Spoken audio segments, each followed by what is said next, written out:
Hello everyone, magandang oras sa ating lahat. Welcome to my videos. Maraming salamat sa panonood at lalo na sa mga nag-subscribe. Thank you guys. At kung bago ka pa lang dito sa aking videos, huwag kalimutan mag-like, comment, share, and subscribe para updated ka sa aking mga bagong upload na mga videos na mayroong mga gandang kasaysayan at halaga tungkol sa ating mga barya.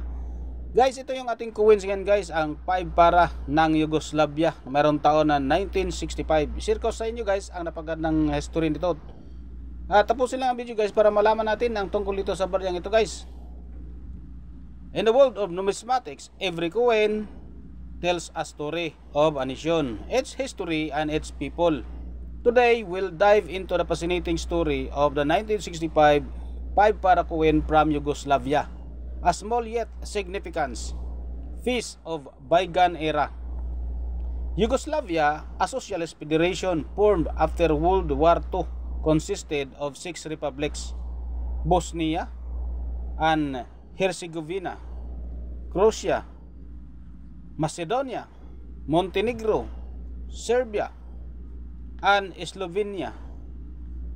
By 1965, the country was under the leadership of Josip Broz Tito, navigating a unique position in the Cold War as founding member of the non-aligned movement. The 5 para coin of the 1965 was part of a currency system that reflected Yugoslavia economic aspiration. On the verse, you've noticed the text of Narodna Banka Yugoslavihi, which translates to the National Bank of Yugoslavia. This inscription emphasizes the central role of the state in economic matters during the socialist era. Flip the coin and you'll see its denomination 5 para and the year of 1965. The word para was a souvenir of the Yugoslavia dinar. The design is minimalist yet functional, reflecting the pragmatic economic policies of the time. The 1960s were a transformative period for Yugoslavia. Following economic reforms in 1965, the government sought to modernize industries and improve living standards. This coin was minted during a time of optimism, representing a currency system that supported the working class economy.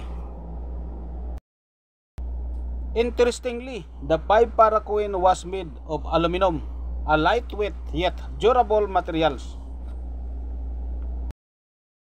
This choice was practical and economical, aligning with global trends in coinage during the mid-20th century. Today, the 1965 5 para coin is a sought-after collectible. For enthusiasts, it's not just a piece of metal, it's a gateway to the rich and complex history of Yugoslavia, a nation that no longer exists on modern maps.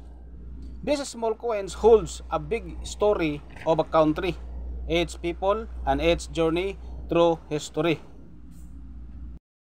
Whether you're a collector or simply curious about the fuss or about the fuss, that 1965 5 para coin is the reminder that even the smallest artifacts can carry immense historical value.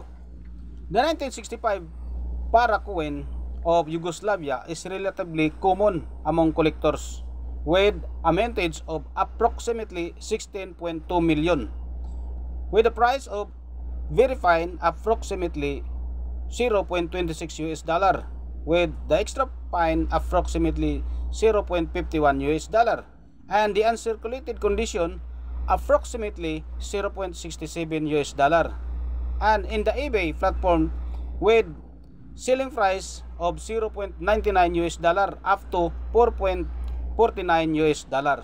The 1965 5 para coin is not considered rare, and its value remains modest in the numismatic market.